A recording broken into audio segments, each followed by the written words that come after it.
ஐயா உருண்டை. படுவா, நீ எங்கடா இங்க வந்த? இது என்ன முட்டையா? பின்ன என்ன இது பணம் கொட்டையா? இல்ல, நீங்க முட்டை கடை வச்சிருந்தா கேள்விப்பட்டேன். நான் முட்டை சாப்பிட்டு ரொம்ப நாளாச்சு. ஒரு முட்டை ஒண்ணு கடை கொடுங்களேன். முட்டை சாப்பிடுறியா? உன் வாயில எல்லாம் முட்டை சாப்பிட கூடாதுரா. விஞ்ஞான ரீதியா இதெல்லாம் வெள்ளைக்காரன் சாப்பிடுறது. உன் பார்வை பட்டாலே என் முட்டை எல்லாம் கலர் மாறிடும். அப்புறம் எல்லா முட்டைக்கும் உட்கார்ந்து நான் பெயிண்ட் அடிக்கணும். அங்க போய் நில்.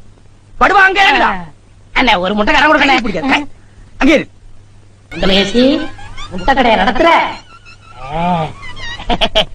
அண்ணே. ஐயோ, காலை என்ன கடிக்கிற? நீங்க ரொம்ப யோகக்காரண்ணே. எப்படி சொல்ற? நீங்க சின்ன பண்ண கோழி பண்ணையில தானே முட்டை எடுக்கிறீங்க? ஆமா. நான் முட்டை சாப்பிடலாம்னு கோழி பண்ணைக்கு போனேன். இப்ப நீங்க மொத்தமா முட்டை பண்ணையில சாப்பிடுறதா? போச்சு, உனக்குடா. ஆஹா, முட்டை பவுன் கரல் இருக்கு. இதுக்குள்ளதான் ஒரு பவுன் மோதிரம் இருக்கு. உடைங்க. ஏய் மோதிரமே, வெளியே கமான்.